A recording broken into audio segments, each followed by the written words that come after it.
नमस्कार, मैं हूं माधवी और आप देख रहे हैं स्वामी न्यूज। और अब समाचार विस्तार से। शहर के कमला नेहरू हॉस्पिटल में अव्यवस्थाओं के चलते मरीजों को खासी परेशानियों का सामना करना पड़ रहा है। पिछले 2 महीने से चिकित्सक अस्पताल में समय पर उपस्थित नहीं रहते, जिससे परेशान मरीजों ने अस्पताल में ही प्रदर्शन करना शुरू कर दिया। कोई गांव से आया हुआ है, कोई अजमेर से आया हुआ है।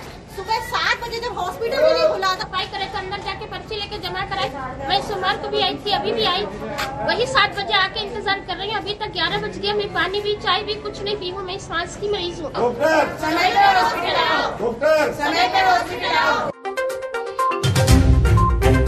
शहर के कमला नेहरू हॉस्पिटल में अव्यवस्थाओं के चलते मरीजों को खासा परेशानियों का सामना करना पड़ रहा है, जिससे परेशान मरीजों ने अस्पताल में ही प्रदर्शन करना शुरू कर दिया। इस दौरान मरीजों ने बताया कि मरीज दूर इलाकों से इलाज करवाने आते हैं, लेकिन डॉक्टर अस्पताल से नदारद रहते हैं, जिससे कई बार मरीजों को बिना इलाज के ही लौटना पड़ता है। इससे परेशान लोगों ने अस्पताल में प्रदर्शन करते हुए चिकित्सकों के खिलाफ नारेबाजी शुरू कर दी।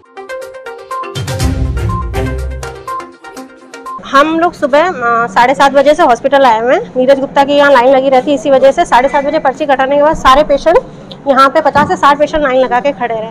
हमको ये बताया गया कि डॉक्टर सर आएंगे। 11 बजे तक यहाँ पे कोई डॉक्टर अवेलेबल नहीं था। यहाँ तक कि अभी तक भी कोई डॉक्टर अवेलेबल नहीं था। 11:30-12 बजे तक कोई भी अधीक्षक डॉक्टर नहीं है। छोटे मोटे बैठे स्टाफ वो देख रहे थे। इतने सीरियस पेशेंट भी हैं जो बेहोश हो रहे हैं, जिनसे सांस नहीं ली जा रही है, लेकिन एक डॉक्टर हॉस्पिटल में अवेलेबल नहीं है। इसके बाद मैंने सुभाष सर को फ़ोन किया और न्यूज़ वालों को भी बुलाया। काफ़ी पेशेंट इकट्ठा हो गए और हम लोगों ने हंगामा बचाया आज यहाँ पे। उसका नीरज गुप्ता सर आए तो सही बुलाने पे, लेकिन अभी भी पेशेंट को अटेंड नहीं कर रहे हैं। साफ देखे बोला मैं मीटिंग में था, यही रहेगा।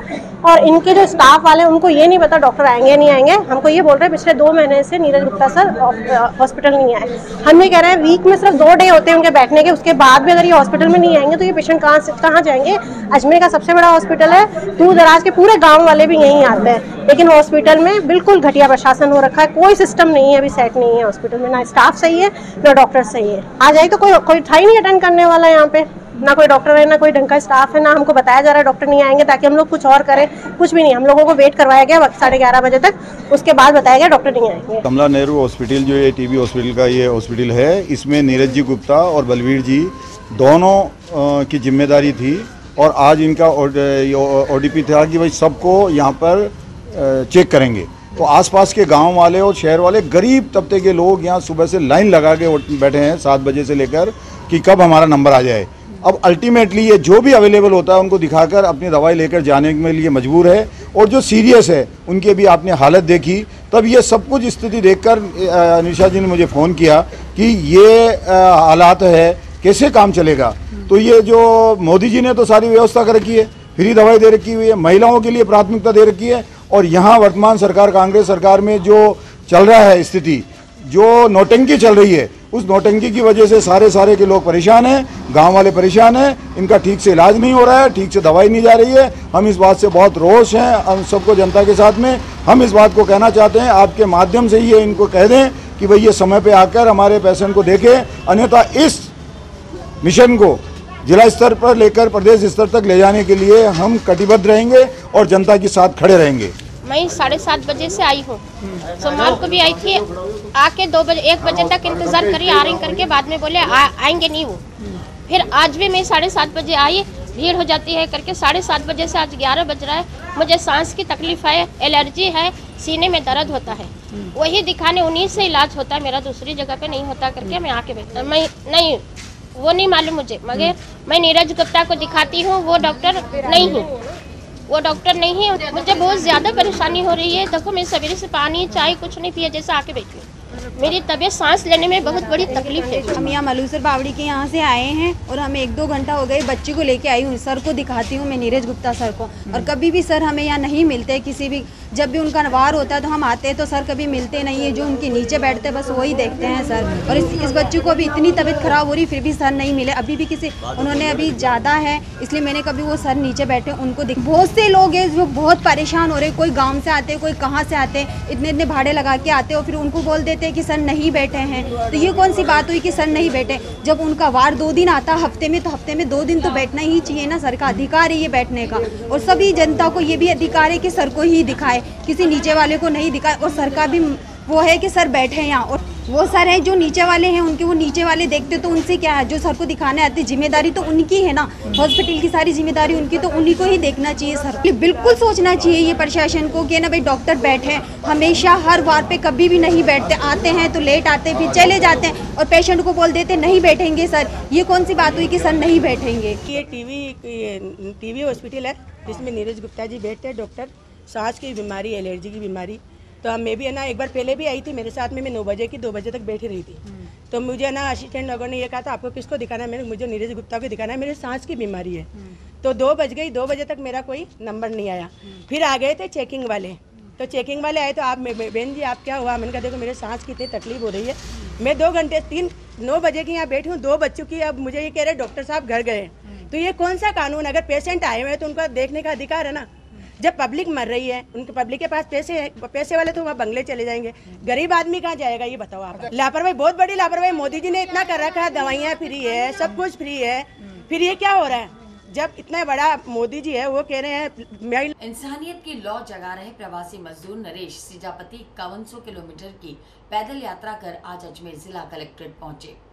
नरेश प्रवासी मजदूरों के लिए ये यात्रा कर रहे हैं और अब तक 70 जिलों के 70 कलेक्टर्स को ज्ञापन दे चुके हैं। एक ऐसा इंसानियत का नज़ारा हमको देखने को मिला है अजमेर के कलेक्ट्रेट परिसर के बाहर। देखिए एक प्रवासी मजदूर ये नरेश है। नरेश लगभग 5100 किलोमीटर की यात्रा पैदल कर रहे हैं। 10 राज्यों में ये घूमेंगे। 10 जून को इन्होंने यात्रा शुरू करी, जो कि बम्बई से इन्होंने यात्रा शुरू करी है और पैदल आप समझ सकते हैं कि कितना समय इनको 10 राज्यों में पूरा घूमने के लिए लगेगा। देखिए लगभग 70 जिलों में 70 कलेक्टरों को ये ज्ञापन दे चुके हैं प्रवासी मजदूरों के लिए। जो बाहर से मजदूर दूसरे राज्यों में काम करने जाते हैं, उनके साथ किसी प्रकार का कोई दुर्व्यवहार होता है, उनको सैलरी टाइम पे नहीं मिलती है, तनख्वाह टाइम पे नहीं मिलती है, इतने सालों तक जो है वो काम दूसरे राज्यों से आकर दूसरे राज्यों में करते हैं, उनके साथ दुर्व्यवहार जो होता है स्थानीय प्रशासन उनकी सुनाई नहीं करता है। उसी को लेकर नरेश सीजापति जो कि बंबई से इन्होंने 10 जून को यात्रा शुरू करी है और लगभग 5100 किलोमीटर 5100 किलोमीटर की ये पैदल यात्रा करेंगे और लगभग 10 राज्यों में ये घूमेंगे। एक बार इनसे बात करेंगे क्या इनका उद्देश्य है और कब से इन्होंने यात्रा शुरू करी है और कब इनकी यात्रा समापन की ओर होगी। कब से यात्रा शुरू करी थी भैया आपने? मैं 10 तारीख से मुंबई से निकला था और मेरा मुख्य उद्देश्य जो प्रवासी मजदूर के हक अधिकार दबाए जाते हैं या हक अधिकार नहीं मिलते हैं या सरकारी योजनाएं उपलब्ध नहीं है, उसके लिए एक मैंने अवेयरनेस अभियान चालू किया है। मैं मुंबई से निकला था महाराष्ट्र और 10 राज्यों में घूमने का अभियान है। महाराष्ट्र से गुजरात, मध्य प्रदेश, छत्तीसगढ़, झारखंड, बिहार, उत्तर प्रदेश और हरियाणा का पलवल होते हुए दिल्ली में पहुंचा था। दिल्ली में जंतर मंतर में 2 दिवसीय धरना प्रदर्शन करने के बाद राजस्थान का अलवर होते हुए जयपुर आया। जयपुर के बाद मैं यहाँ पे अजमेर में पहुँचा हूँ। अभी किससे मिले हैं अजमेर में? अजमेर में यहाँ के जो जिला अधिकारी होते हैं उनसे मिला हूँ और उन्हें एक ज्ञापन दिया है। अभी तक आप कितने जिलों में जा चुके हैं और कितने जिला कलेक्टर? मैं अभी तक 70 के आसपास के जिलों में जा चुका हूँ और मोस्टली जिलों में जिला अधिकारी को मिलकर ज्ञापन देते हैं और वहाँ पे जो लोकल जो जनप्रतिनिधि होते हैं जैसे MLA हैं या मुख्यमंत्री लोग हैं या मिनिस्टर लोग हैं उनको भी ज्ञापन देते हैं। और हर जिले में मैंने ऑलरेडी कुरियर के द्वारा ये जानकारी करवा दी थी कि ये यात्रा हो रही है और हर राज्य में यात्रा की जानकारी पहले से ही कराई गई है। अच्छा, क्या उद्देश्य है आपका ये यात्रा? तो यात्रा का उद्देश्य यही है कि प्रवासी मजदूरों के साथ जो उनके हक अधिकारों का हनन होता है या प्रवासी मजदूरों के लिए जो ज़्यादातर सरकारी स्कीम उपलब्ध नहीं है उनके लिए सरकारी योजनाएं बनाने के लिए जागृति अभियान है। अच्छा, कब यात्रा शुरू करी थी आप? मैंने यात्रा 10 जून को शुरू करी थी मुंबई से। मैं अहमदाबाद से निकला था। 14 जून से मैं मुंबई से चलना चालू किया था और उसके बाद अभी 98 दिन। उत्तर पश्चिमी रेलवे पर विद्युतीकरण का कार्य काफी तीव्र गति से किया जा रहा है, जिसके चलते अजमेर पुष्कर मारवाड़ रेल सेवाएं अब इलेक्ट्रॉनिक ट्रैक्शन पर संचालित की जाएंगी। वर्तमान में उत्तर पश्चिमी रेलवे पर 78 जोड़ी गाड़ियां विद्युत ट्रैक्शन से चल रही हैं। मदार, पुष्कर और अजमेर मारवाड़ की जो स्पेशल गाड़ी है इनको भी विद्युत ट्रैक्शन से संचालित किया जाए। उत्तर पश्चिमी रेलवे पर विद्युतीकरण का कार्य काफी तीव्र गति से किया जा रहा है। अजमेर पुष्कर व Ajmer Marwar junction Ajmer special rail सेवाएं अब इलेक्ट्रिक ट्रैक्शन पर संचालित की जाएगी। उत्तर पश्चिमी रेलवे के मुख्य जनसंपर्क अधिकारी कैप्टन शशि ने जानकारी देते हुए बताया कि वर्तमान में उत्तर पश्चिमी रेलवे पर 78 जोड़ी गाड़ियां विद्युत ट्रैक्शन पर चल रही है, जिसके साथ और गाड़ियों का संचालन भी आगामी दिनों में किया जाएगा। उत्तर पश्चिम रेलवे पर विद्युतीकरण का कार्य काफी तीव्र गति से चल रहा है और विद्युत ट्रैक्शन से गाड़ियां संचालित की जा रही हैं। वर्तमान में उत्तर पश्चिम रेलवे पर 78 जोड़ी गाड़ियां विद्युत ट्रैक्शन से चल रही हैं और चरणबद्ध तरीके से और गाड़ियों का भी संचालन किया जा रहा है। इसी क्रम में उत्तर पश्चिम रेलवे द्वारा यह निर्णय लिया गया है कि मदार, पुष्कर और अजमेर मारवाड़ की जो स्पेशल गाड़ी है इनको भी विद्युत ट्रैक्शन से संचालित किया जाए। यात्री अनुरोध। भारतीय जनता पार्टी दक्षिण विधानसभा की विधायिका अनीता बघेल और भाजपा पार्षदों ने जल भवन पर जमकर विरोध प्रदर्शित किया। इस दौरान विधायक अनीता बघेल ने गहलोत सरकार को घेरते हुए सरकार पर निशाना साधा। बिजली पानी दे न सके वो सरकार निकम्मी है। बिजली दे सके वो सरकार निकम्मी है। जो सरकार निकम्मी है वो सरकार बदलनी है। वो वैसे बदल जाएगी।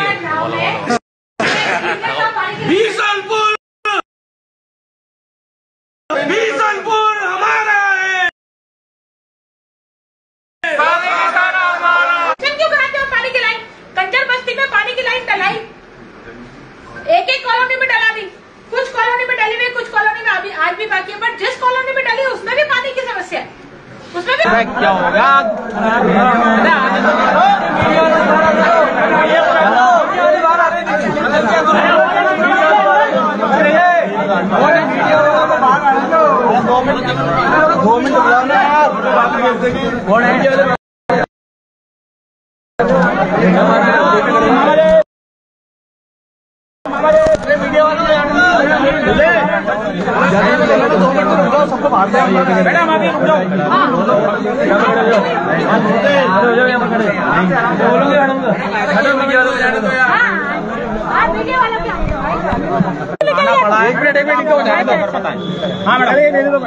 देखिए, इस बार ईश्वर ने पानी की भरपूर बारिश की है राजस्थान में। हमारा बीसलपुर फुल होकर के गेट खोलने पड़ रहे हैं और लगातार उससे पानी की निकासी की जा रही है। इसके बावजूद अजमेर शहर में कहीं पर भी पानी प्रेशर से नहीं दिया जा रहा। हर बार जेईएन के पास जब आम जनता जाती है तो जेईएन यह कह करके उसको रवाना कर देती है कि नई पाइपलाइन डालने की जरूरत है। नई पाइपलाइन है, मैं खुद पिछले 10 सालों से लगातार हर कॉलोनी में मैंने नई पाइपलाइन डाली है। इस बार भी नई पाइपलाइन डाली है। सिर्फ पाइपलाइन डालने तक का बहाना इनका रहता है, पाइपलाइन डालने के बाद में भी पानी नहीं आ रहा। ये इनकी टेक्निकल खामी के कारण से, क्योंकि जेईएन खुद मौके पे नहीं जाते, सिर्फ नीचे के कर्मचारियों के भरोसे छोड़ देते हैं। पानी की सप्लाई के समय भी जेईएन सोते रहते हैं, उनको पता नहीं है कि हमारी पानी की टंकी कब भरने वाली है।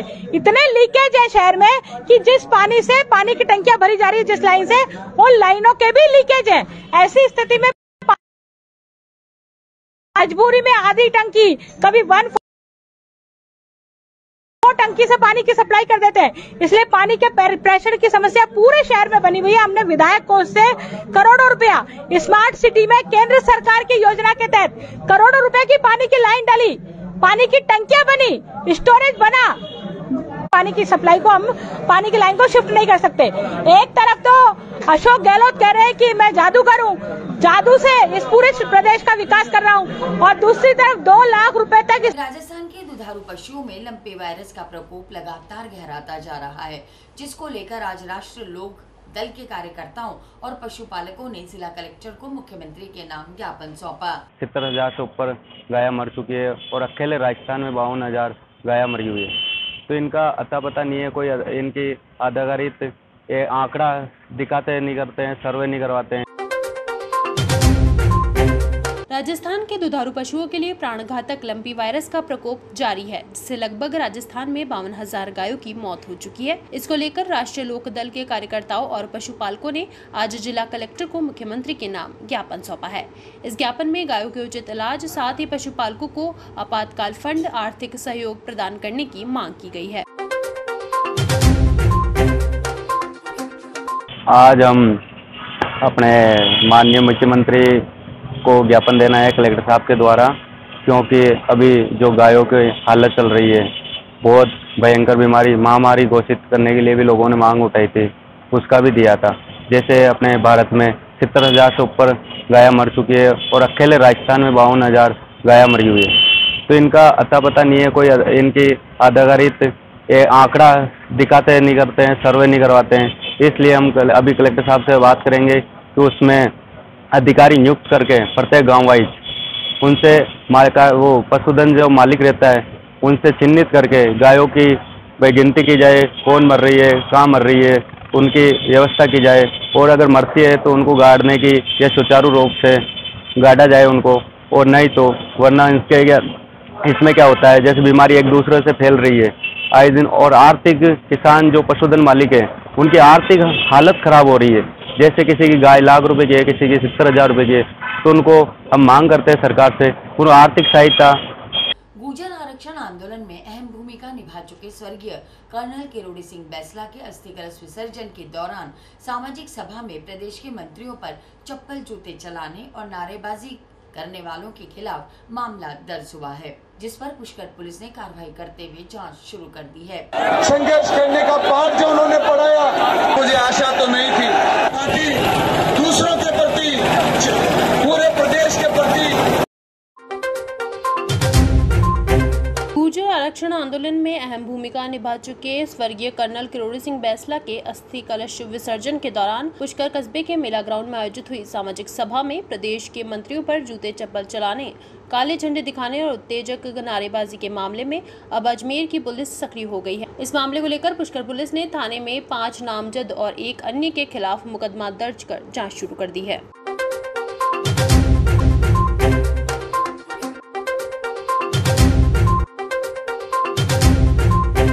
भाजपा किसान मोर्चा की 2 दिवसीय प्रशिक्षण शिविर की बैठक का आज शुभारंभ किया गया। इस दौरान होटल रमाड़ा में भाजपा किसान मोर्चा की ओर से प्रेस वार्ता का आयोजन किया गया, जिसमें किसान मोर्चा के प्रदेशाध्यक्षों ने गाय में फैल रही लंपी बीमारी को लेकर कांग्रेस सरकार को आड़े हाथों लिया। पूर्ण कर्ज माफी की मैं बात करूं, भले ही बिजली की दरें नहीं बढ़ाने की बात करूं, भले ही बेरोजगारों को बेरोजगारी भत्ता देने की बात करूं, भले ही बड़ी संख्या में रोजगार देने का वादा करने वाली इस सरकार ने किसान को ठगकर किसान के वोट के आधार पर भाजपा किसान मोर्चा की 2 दिवसीय प्रशिक्षण शिविर की बैठक आज शुरू हो चुकी है, जिसमें 5 राज्यों की प्रदेश अध्यक्ष उपस्थित रहेंगे। इस दौरान होटल रमाड़ा में भाजपा किसान मोर्चा की ओर से प्रेस वार्ता का आयोजन किया गया, जिसमें किसान मोर्चा के प्रदेश अध्यक्ष ने गायों में फैल रही लंपी बीमारी को लेकर कांग्रेस सरकार को आड़े हाथों लिया। साथ ही प्रदेश सरकार पर गायों के संरक्षण और उपचार में भारी लापरवाही किए जाने पर कांग्रेस सरकार को घेरा। किसान मोर्चे के सेंट्रल वेस्ट जोन के 2 दिवसीय प्रशिक्षण शिविर का शुभारंभ आज प्रातः 11 बजे किसान मोर्चे के राष्ट्रीय अध्यक्ष सम्मानीय राजकुमार जी चाहर ने किया। आज के इस प्रशिक्षण शिविर के शुभारंभ में सबसे पहले प्रदर्शनी का उद्घाटन किया गया और प्रदर्शनी के पश्चात उद्घाटन सत्र में पार्टी के मोर्चे के राष्ट्रीय अध्यक्ष सम्मानीय राजकुमार जी ने मोर्चे की गतिविधियों के बारे में, मोर्चे में वर्तमान कार्यक्रम और आगामी कार्यक्रमों के बारे में और राजस्थान प्रदेश में किसानों के साथ राजस्थान की संवेदनहीन सरकार के कर्तव्यों के बारे में आज के हमारे उद्घाटन सत्र में उन्होंने अपना विषय रखा। 2 दिवसीय इस प्रशिक्षण शिविर के दूसरे सत्र में पार्टी के प्रदेश के संगठन महामंत्री सम्मानीय चंद्रशेखर जी का पाथेय हम सबको मिला है। आज के अन्य आगे के सत्रों में किसान मोर्चे के राष्ट्रीय महामंत्री शंभू कुमार जी, राष्ट्रीय महामंत्री और राज्यसभा सांसद अनिल बोंडे जी सहित पार्टी के अन्य पदाधिकारियों का पाथेय आज के शेष सत्रों में मिलना है। इस 2 दिवसीय प्रशिक्षण शिविर में गोवा, महाराष्ट्र, मध्य प्रदेश और राजस्थान के इन 4 प्रदेशों के प्रदेश के पदाधिकारीगण और जिलों के जिलाध्यक्ष गणों ने 180 की संख्या में भाग लिया है। आज के इस प्रशिक्षण के क्रम में जिन विषयों पर चर्चा हुई है, मैं समझता हूँ संगठन में प्रशिक्षण के माध्यम से कार्यकर्ता के जीवन में अनुशासन, कार्यकर्ता के जीवन में काम के प्रति प्रतिबद्धता, काम के प्रति मन में दृढ़ता का भाव लेकर हम कैसे इस राष्ट्र को परम वैभव तक ले जाने में हमारी भूमिका अदा कर सकते हैं, इस विषय को लेकर आज के सत्रों में चर्चा हुई है। कल इस प्रशिक्षण शिविर के प्रातः के सत्र में पार्टी के राजस्थान के सम्मानीय प्रदेश अध्यक्ष डॉक्टर सतीश, देश में किसान देश की आत्मा के रूप में काम करता है, अन्नदाता जिसको माना जाता है, और देश की 80% आबादी खेती पर निर्भर है। ऐसी परिस्थिति में पीछे के चुनाव में किसान को गुमराह करने की राजस्थान की सरकार ने अपनी नीति अपनाई और उस नीति से किसान निश्चित रूप से गुमराह हुआ।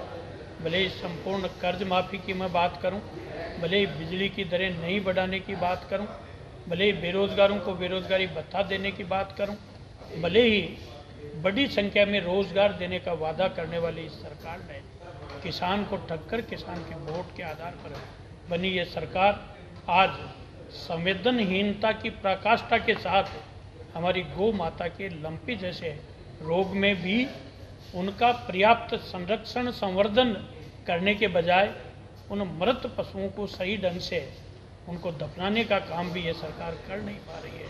मुझे बहुत आश्चर्य है कि इस सरकार ने ऐसे मृत पशुओं के साथ जो जिस सृष्टि में हमें प्रत्येक जीव में परमात्मा का अंश नज़र आता है, उस सृष्टि में गौ माता की जिस प्रकार की दुर्दशा हुई है, हम किसान मोर्चे की तरफ से इस सरकार से पहले भी हमने विभिन्न प्लेटफॉर्म्स पर ज्ञापन के माध्यम से मांग की है कि उन मृत पशुओं का इन किसान भाइयों को मुआवजा मिले।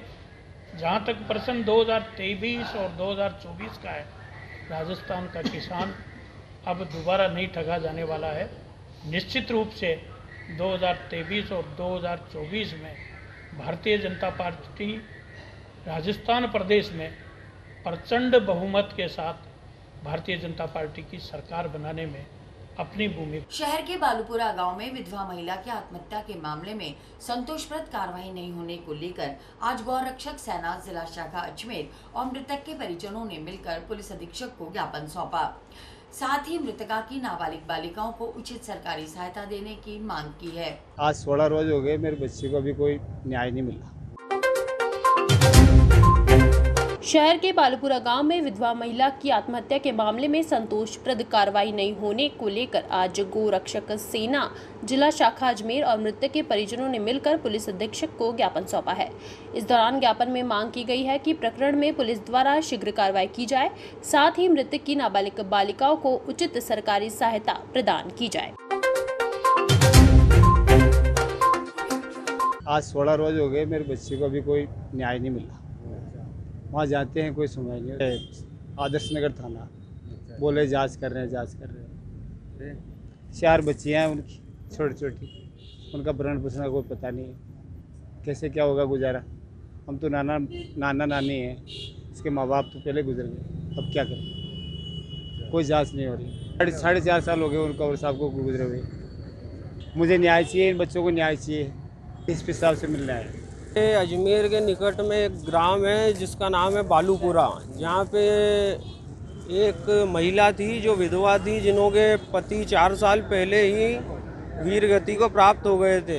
उसके बाद ये विधवा ने अभी कुछ समय पूर्व आत्महत्या करी है, जिसका इन्हों के पास वीडियो भी था परिवारजन के पास कि उसका कारण था वीडियो में कि उसने क्यों आत्महत्या करी है। उसमें आरोपियों के नाम भी हैं, लेकिन ये सब सबूत पुलिस को देने के बावजूद भी पुलिस प्रशासन द्वारा कोई कठोर कार्रवाई नहीं की गई है। अभी तक जो मुजरिम है वह सभी बाहर घूम रहे हैं और इन्हों की 4 छोटी बच्चियां हैं। ये नाना नानी के पास है, इन्हों की आजीविका के कोई साधन नहीं है। तो हमारी ये प्रशासन से आज मांग है कि इन्हों की बच्चियों के लिए 5-5 लाख रुपए की FDयां की जाए। और पुष्कर के कोठी गाँव के राजकीय प्राथमिक विद्यालय को ग्रामीणों द्वारा विद्यालय में LCD भेंट की गयी। इस दौरान सरपंच ओम प्रकाश पवार ने मां सरस्वती के समक्ष दीप प्रज्वलित कर स्मार्ट क्लास का शुभारंभ किया। राजकीय प्राथमिक विद्यालय कोठी में ग्रामीणों एवं श्री कृष्ण नवयुग मंडल के तत्वाधान में हमने एक 32 इंच की LED भेंट की है स्कूल में। पुष्कर के निकटवर्ती ग्राम कोठी में राजकीय प्राथमिक विद्यालय को श्री कृष्ण नवयुवक मंडल के तत्वाधान में ग्रामीणों द्वारा विद्यालय में LCD भेंट की गई, जिससे बच्चों को स्मार्ट क्लासेस में पढ़ाया जा सके।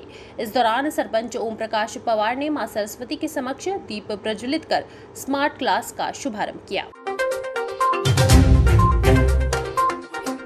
राजकीय प्राथमिक विद्यालय कोठी में ग्रामीणों एवं श्री कृष्ण नवयुवक मंडल के तत्वाधान में हमने एक 32 इंच की LED भेंट की है स्कूल में, क्योंकि आने वाला समय डिजिटल हो गया है और हम बच्चों को, हमारे यहाँ का जो भविष्य है उनको हम डिजिटल पढ़ाई कराना चाहते हैं, इसलिए हमने एक TV भेंट किया है। तो उसमें सप्ताह में 3-4 दिन सर उसको चलाएंगे और डिजिटल पढ़ाई कराएंगे बच्चों को। डिजिटल कार्य हो रहा है और प्राइवेट स्कूल में हम देखते हैं स्मार्ट बोर्ड और स्मार्ट LED वगैरह लगती है, जिससे हर बच्चा सीख पाता है। और जैसे कि हमारी स्कूल प्राइमरी है, तो प्राइमरी के बच्चे देख के ज़्यादा सीखते हैं। तो इसी श्रृंखला को आगे बढ़ाते हुए ग्रामवासियों ने ये उनकी इच्छा थी LED की किताबें उसका डिस्काउंट मिलता ही है। प्रैक्टिकल में देखते हैं तो गतिविधि द्वारा जो सिखाया जा रहा है उसकी ज़्यादा कोशिश कर रहे हैं कि वो करके सीखें, जैसे APL किट के माध्यम से उनको पढ़ाया जा रहा है।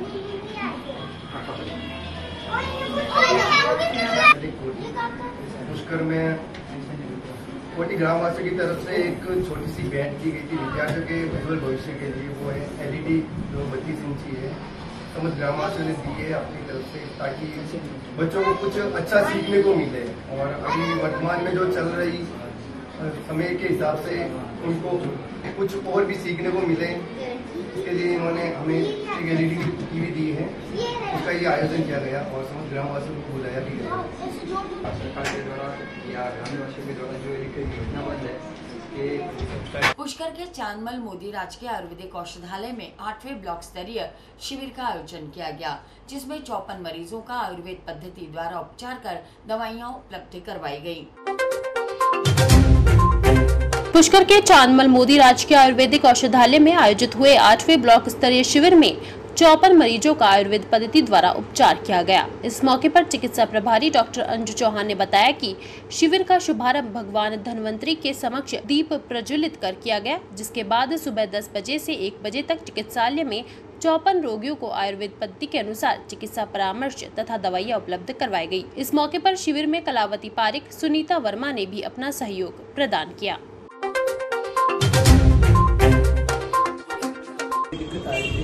चलने में भी दिक्कत आ रही थी, जैसे एक दिन जैसे जैसे दिक्कत आ रही थी।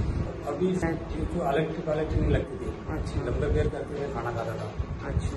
और स्टूल पे किसी को बैठ के वैसे खाना खाता था। हाँ। और मैं अलग वहाँ पे बैठ सकता हूँ, काम भी कर सकता हूँ। नहीं तो पहले 10 किलो वजन भी मैं कुछ उठा पाता था।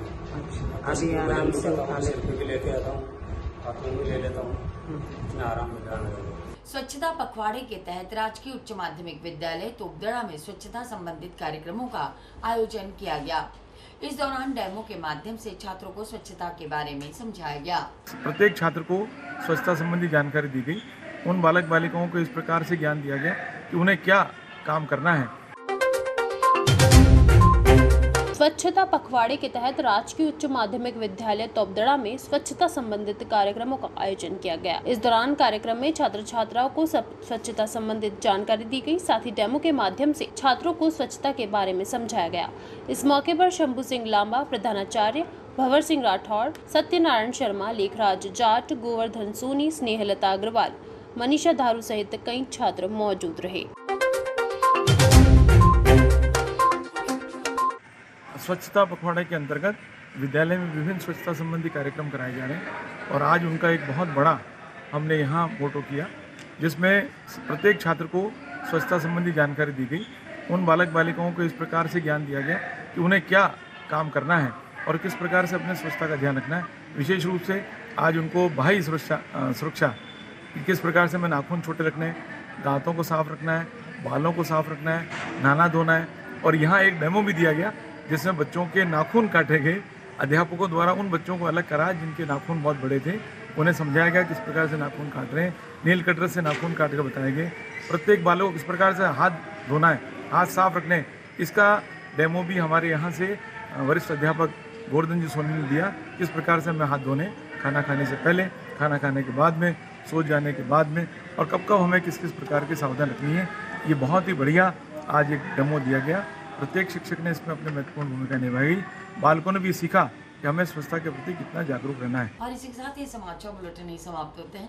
मुझे दीजिए इजाजत, देखते रहें स्वामी न्यूज़।